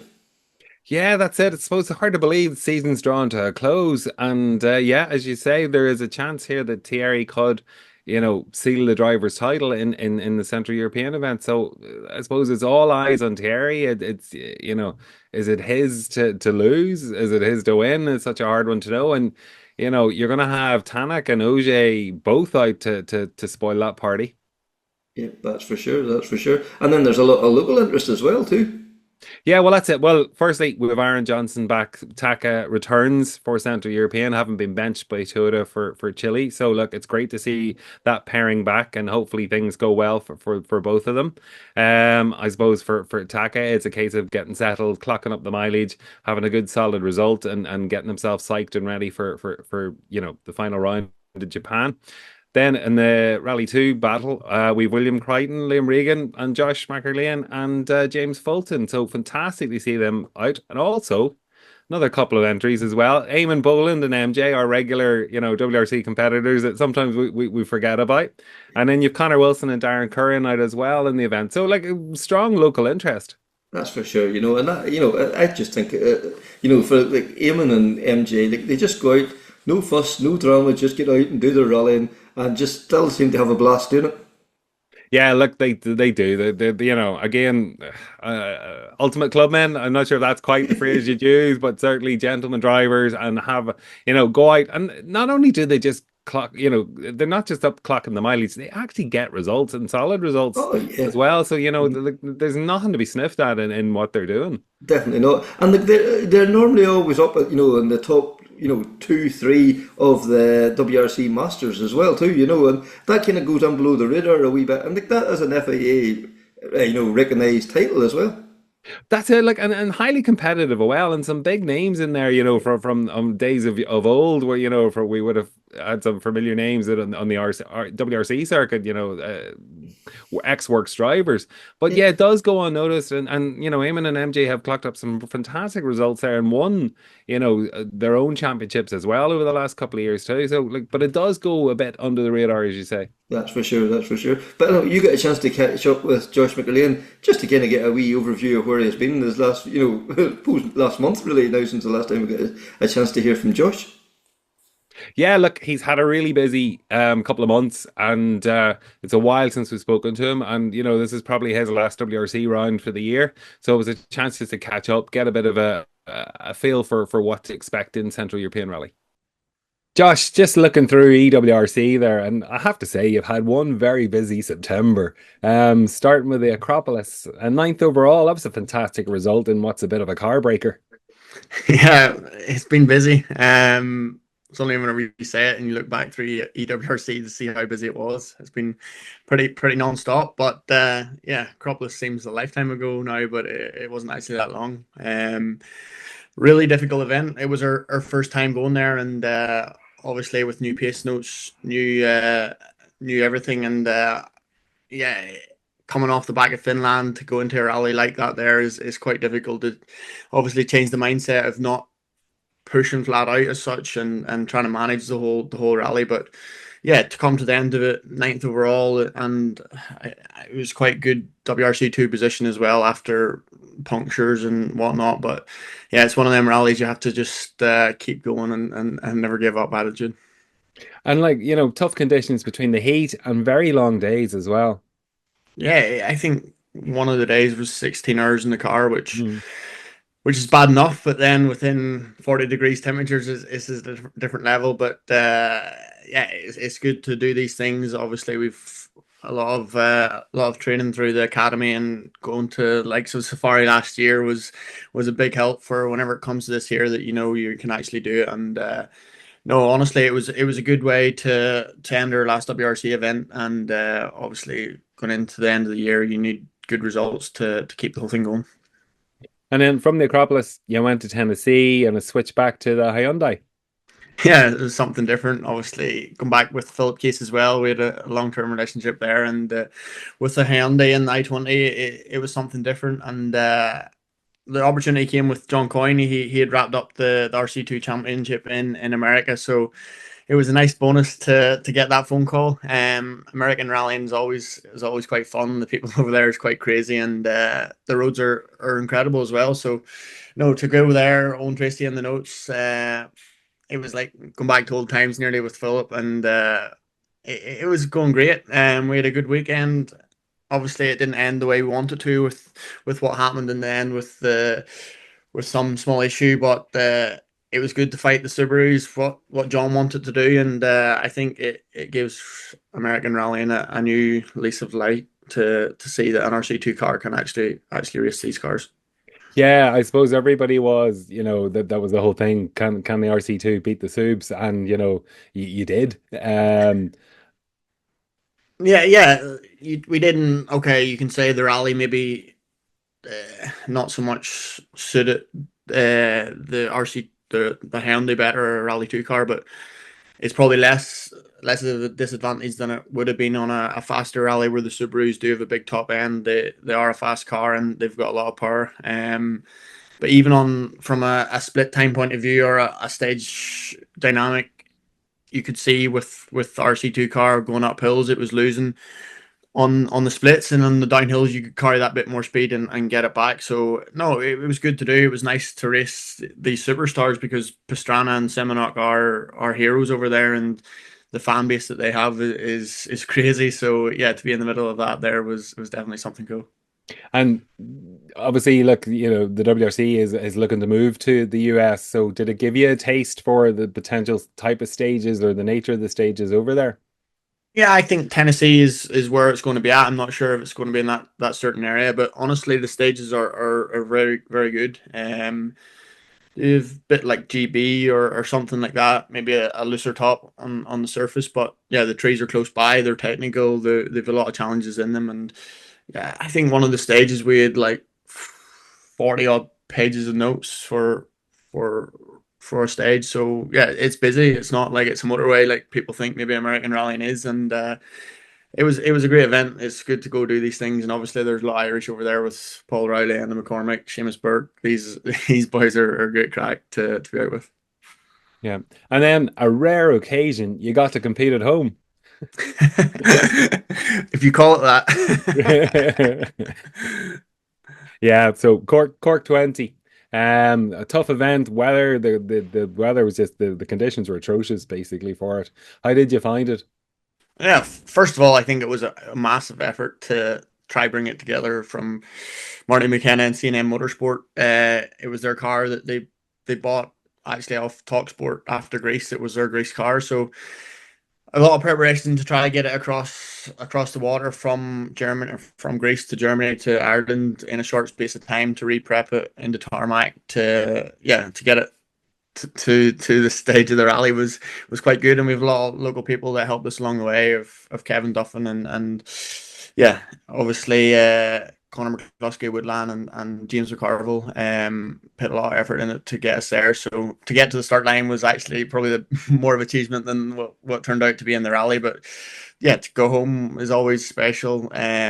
Even like going to scrutiny or going to the recce, it's quite relaxed compared to what we're used to. And to see people that you haven't seen in years, obviously it's been a long time since we've been down to the likes of West Cork in 2019. Yeah, to go back there, it was definitely nice, and it looked to be the stages looked great. Obviously in the dry, the next morning it was a lot different, and okay, it didn't go the way we wanted or like to have went. There's some small issues with setup and so on, but hey, we'll not get into that there. It was nice to be there. We adapted throughout. Okay, we learned a lot from even driving in them conditions on tarmac in the Skoda. And yeah, there's things we can take forward, which is probably the main thing going into the Central Europe now. Yeah, that's what I'm going to ask you. You know, considering how tricky the conditions were, how beneficial was it for the preparation for CER? Yeah, I think any time driving one of these cars is good. You have to maximize what you can in the day, what you've got. So these conditions, I don't know if I ever drove in something like that before. It was definitely monsoon. But you get to adapt to it. You get to learn how to drive around it, and yeah, we ended the day I think with the fastest time, which was something to take away. But again, there was a lot of things going into that there that made it difficult. But yeah, to come away from there, you have to learn something because you just can't not spend a day in one of these cars and learn something. So yeah, to go into CER, obviously it's tarmac, our first tarmac event in the WRC of the year, which is hard to believe that you go the whole way and it's the last round that you go to tarmac. So it's nice to come off court, but fortunately we got a test with Skoda Motorsport there yesterday in the official car in Poland, which is quite similar to CER. So we did a lot of kilometers on tarmac, and it's nice to have that going forward now into next week. And you know, with regard to CER, what's the expectations? You know, what are you looking preparation wise? What are you looking to do? Like, is there any more you can do, or is that kind of it now? We've got another test on Sunday in Austria with Talksport in the car that we will actually use for CER. So there's definitely more things to try. We've got a lot of information from Skoda. They've been there last year. They've done a lot of tarmac rallying in Europe. So yeah, I've no doubt that the whole package will be together with what we have. It's just trying to maximize it from ourselves. Pace notes is going to be a lot of things new with the route being, I think there's only 30 kilometers, the same as last year, which is not a lot from a rally that's only run twice. They're using a lot of new routes. So yeah, it's going to be interesting. Route note crews involved as well now that we can use them in WRC2 on tarmac. So Desi Henry's is going to be doing that with Shane Byrne. So it's nice to have the relationship there to go forward with that. Absolutely. And you know, you competed on CER last year. So what are the type of things you've been looking out for on that on the event this year? I think it's a tricky event with the weather. The weather is the biggest thing. Tire choice is another aspect to it. You're going to have a compromise at some point with tires. You have to maximize what you have at that time. Try not get lost within that there. But yeah, the pollution on the road with the cuts, these Rally 1 cars, if you think they're going to go in, they're going to go in 2 foot more. So you have to do a good recce and note the surfaces of the stages, because it can change from new tarmac to old tarmac to bumpy tarmac. We go from three different countries, so you have to take that into account as well. So we have to use our experience from last year. It's been a while since we had a WRC event in tarmac, so yeah, we have to trust ourselves, get into a good rhythm, and see how it goes. And with those cuts that the Rally Ones are doing, obviously they're on a slightly different line to yourselves. Like, is it a case you have to follow it because you can't stay out because of the amount of pollution, or how deep do you go into the cuts? Gravel's maybe a different story when it comes to Rally Ones. They can cut more because there could be bedrock or something in there that they can take. Tarmac's a different kind of story. They go in, it's the line they're making, so you have to follow. You're going to be on the dirt, and that's definitely not where you want to be in tarmac. So yeah, you have to more or less follow it. But again, it still runs the risk of puncture, so the recce is important to do them cuts during recce, to recce them, to see if there's anything in them. And yeah, I think it was the first stage of Central Europe last year, all on the Friday morning, that there's people getting punctures because someone took a cut and everyone followed, and there was a rock and maybe 5 cars got punctures. So it's it's these small details that you have to look out for. So best luck there to Josh and all our competitors competing out in the Central European Rally as well too.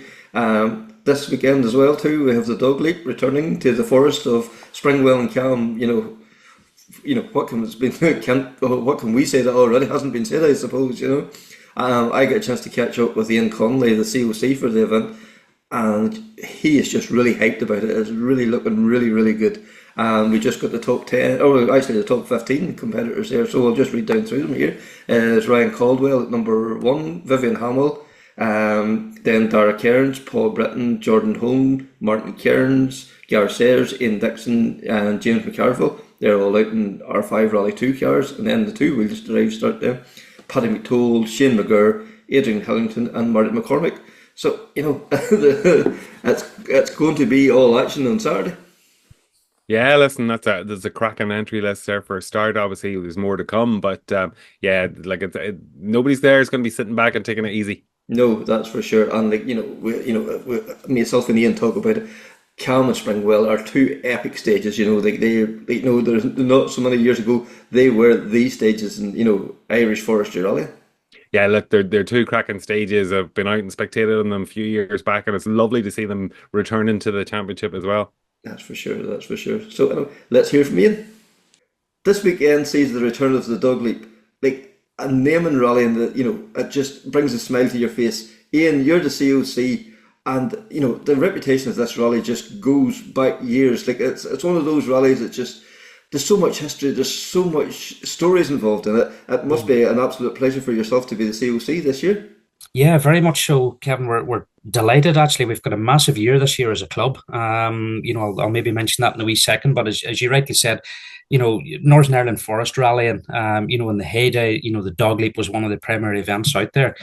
You mentioned Dogleap, straight away you're thinking Cam and Springwell, so it was a no-brainer when this 50th year of Maiden City Motor Club that we were trying in the background for a few years to get the forest event off the ground again. We had to move to Shackleton, quite a few years ago. I think it's 14 years since this is run on gravel. So yeah, it's something that had been on the agenda. It was on and off for a few years, and then we were very lucky. We got a really dedicated, enthusiastic team behind the background, and they worked sort of tirelessly to get this thing off the ground, and no better time to do it than the 50th year of Maiden City Motor Club.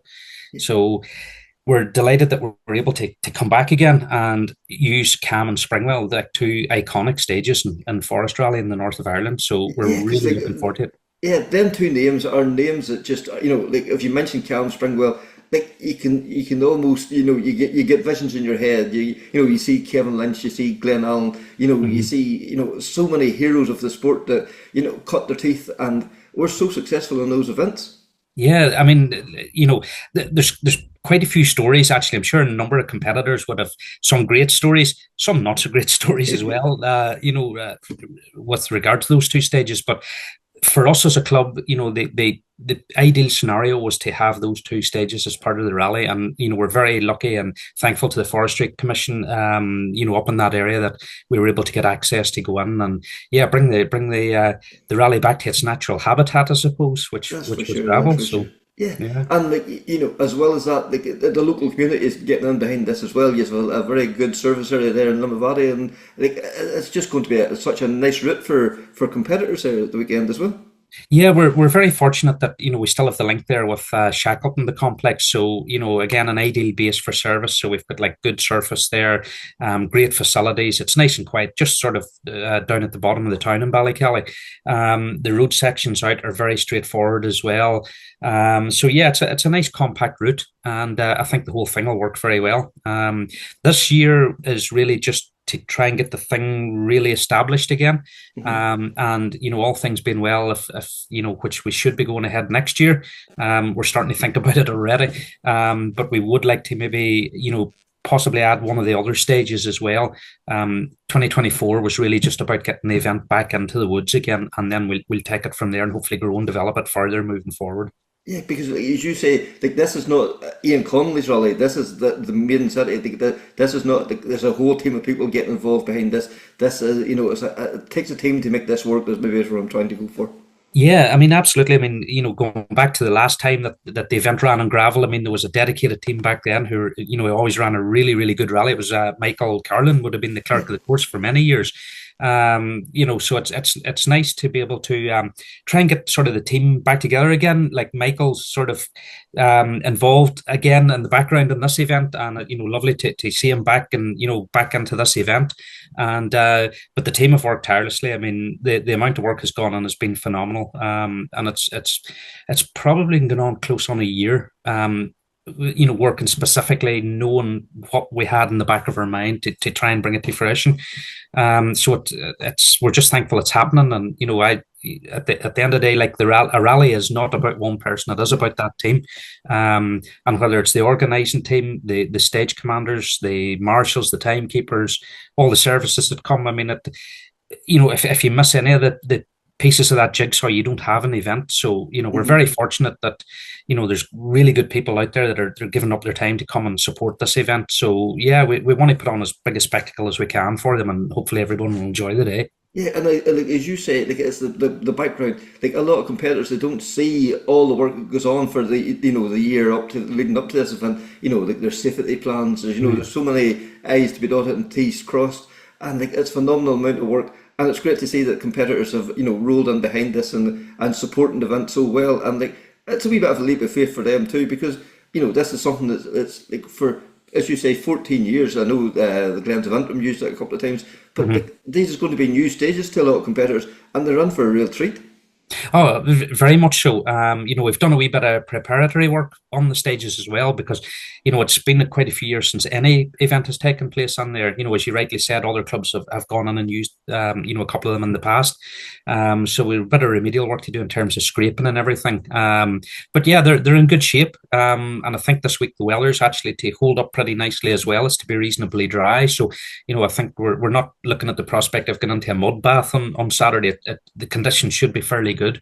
And then obviously from our own point of view, we just want to make sure that everyone has a very safe and enjoyable event. That's for sure. And like, we can see that forestry rally in general is on the up. The Irish forestry, the Northern Ireland Challenge, like, they've been so well supported, and the pace is ratcheting up another level again as well. So like, it has to be positive for for forestry rally in general, north and south, that these events are being so well supported, and the competition right throughout, not even just the top guys, right throughout the field there's some great battles there. Yeah, absolutely. Going back to when I started getting involved in motorsport 25 years ago this year, and I would have went along and watched at the Dogleap, marshalled at the Dogleap. I was fortunate enough to compete a couple of times on it as well, running at the back of the field, but really enjoyed it. And yeah, I mean, it's just nice, and as I say, hopefully we'd like to build this event moving forward. I mean, we're part of the 2024 McBrearty Insurance, the Northern Ireland Forestry Challenge, and also the Micro Challenge this year. But moving forward, I would like to sort of maybe look at other options in terms of championships as well for inclusion in those. I think we were just a wee bit late this year, to be fair, with the pace that things moved at. And obviously championships are the events are sorted out a year in advance. So hopefully we'd like to see this thing getting bigger and better and getting it back to the way that it really was those few years ago. Running 110 cars through the forest, it would be mighty. So that's for sure. And like, we know how important the sponsors to any event, and you are very lucky. You have a real rally-based business there behind you as well. Yeah, we're very lucky. We've got Premier Car Parts obviously stepping in. Paul Owen is a regular competitor with Jordan, his son, on the Southern Forestry Championship, and we're looking forward to having them as title sponsor for the event, and also as competitors on the event. So we've got those guys behind us, and through the year as well. Obviously, it's our 50th anniversary with great support from Eakin Brothers as well. The whole team there have been fantastic. And I suppose the culmination of the year for us is a big celebration night now on 2nd of November. So there are tickets available for it, so it is an open event. Yes. And basically we just want to get as many friends as we can around, motorsport friends, and just for a night to celebrate 50 years in motorsport. And just no doubt there'll be a few stories and lies told, but it's all part and parcel of what we run these events for. And and then we'll finish off the year then with the turkey run at Christmas. So yeah, and Maiden City, there's so many characters. You think that Danny Gormley was one of the main guys there. Liam Carton, one of the marshals. No matter nearly where event you go in the country, Liam's there. You can just imagine the stories that's going to be told that night in the White Horse Hotel. It will be a very special night. Yeah, probably not all of them will be broadcastable, but I'm sure there'll be quite a few stories and lies told, and there'll be a few empty glasses on tables at the end of the night. Yes. I would imagine. But look, it's just a celebration night. As you say, you mentioned him earlier there, Danny Gormley. He was a real stalwart in the club, and he's still, like, sadly missed by us all. Like, the work that the man put in was just epic. And it's only if when he was gone that the people realised the amount of work he did put in, because it was all done so matter-of-factly, so quietly. It was just done, wasn't it? Yeah. I mean, you always knew everything was done right whenever if he was involved in anything. But look, it's one of those things. Obviously, we're not all going to be around forever, and it's important that we keep building on what we have. That the next generation that's coming along, that Maiden City Motor Club will be, celebrating 100 years in 50 years' time, and it'll be well, I don't think I'll see that one, but I'm sure similar scenario. There'll be sat round tables, there'll be stories told, and it's we're very lucky, we're very fortunate, we're a very tight club in terms of everyone pulls together, and like even this past couple of weekends there, the guys have been out, it's working away, putting in posts and getting the stages ready, and getting all the stage furniture in place for the weekend now. So we just have to go for it. Yeah, and obviously, that's what we're going out on Thursday morning. The event starts on Saturday. Yes, you're going to be close to capacity, but there's always room for a few extra. If anybody once has that gravel itch to scratch, give you a shout. Yeah, I mean, if there is any competitors that feel that they want to put in an entry, if the rally score link is if it's not functioning, just get in touch with us, and you'll get some numbers on the webpage, the club webpage there. We'd be glad to accommodate you. As you say, there's always room for one or two extra. We can squeeze them in. But look, it's this is year one of hopefully a few years of building this event, and get a bit more hype about it, and promote it earlier, and just build it to be probably one of the best in Ireland if we can. And but the competitors always say it's word of mouth as well too. If these competitors come this weekend, they'll go away telling everybody about this great rally, the great stages, and that will help to build in the years to come as well. Yeah, and it'd be nice actually if there's any newcomers to the gravel too, to come and experience Cam and Springwell. I'm sure they've heard of them. Yeah. Come along, sample them out, and next year will be bigger and better again. So, but no, it's exciting times ahead, and as I say, it's year one. I think the guys have done a great job in getting it off the ground. We're just so delighted we're able to go back to Forest, for this event. Shackleton still plays a big part in what we do as a club, but it's nice to take the Dogleap, as I said earlier, back to its natural habitat. And I suppose then finally, before we finish up, every club needs marshals as well too. So I would say if anybody there wants to get involved in all Facebook page, all the meeting points will be up at the weekend, or before the weekend, sorry. Yeah, for marshals, we'll make sure that everything's going to be done through the Facebook page. So or they can get in touch with myself or any of the officials, and we'll give them all the details for the stage commanders, meeting points, and etc. And just obviously anybody that's coming to spectate, it's we just want everybody to be in a safe and sound place. One thing that I would say is access to cam is extremely limited. So there's going to be no spectator access at the back gate because that's where the rally cars are exiting. So that's going to be all closed off. Because I know that's traditionally the rally would have ran round past that gate, but we're using that as the exit point this year. So probably the best viewing would be in the Springwell one, and again we'll be putting up details of where the best locations are and everything for that for spectators.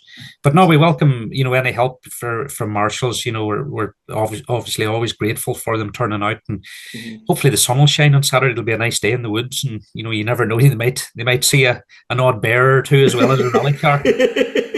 Thanks very much there to Ian, and all the best to everybody taking part now in the Dogleap this weekend. And I suppose before we finish up, another rally with a lot of local interest is the historic rally out in San Remo, the latest, the penultimate round, I suppose, of the ERC. And what a strong contingent of local lads out there as well. Yeah, like it's an incredible entry list, like genuinely of local glue. I'm just going to quickly run through it here, but like Eamon Kelly with Gordon Noble sitting on board, Gary McElhenny sitting with Seb Perez, Dunda Kelly and Rory Kennedy, Alan Ring, James O'Brien. We've also Ray Breen and Damien Morrissey, Harold Bunting and Desi Wilton, and then Ernie Graham and Anna Graham. Like, so it really is a lot of local interest in San Remo this weekend. Yeah, it's really is going to be a home from home, isn't it? Like, so there'll no doubt be an Irish corner or two there. You can win all that as well too, which is absolutely fantastic to see. So, and like we've seen the interest in historic rallying here in Ireland, and it's nice to see our guys going and spreading their wings as well. Well, that's it. Again, it's lovely to whatever level our local talent is out competing with the international talent, because we love a bit of competition, and it just lifts everybody and pushes everybody on that bit more. And hopefully we start seeing some of these international guys having more interest in Irish rally and wanting to come over here with the historic championships. That's for sure. So that's this week's episode. That is season 3, episode 44. Please like, share, rate, subscribe. All those things make a huge difference. And until the next time, take care, speak soon, and bye.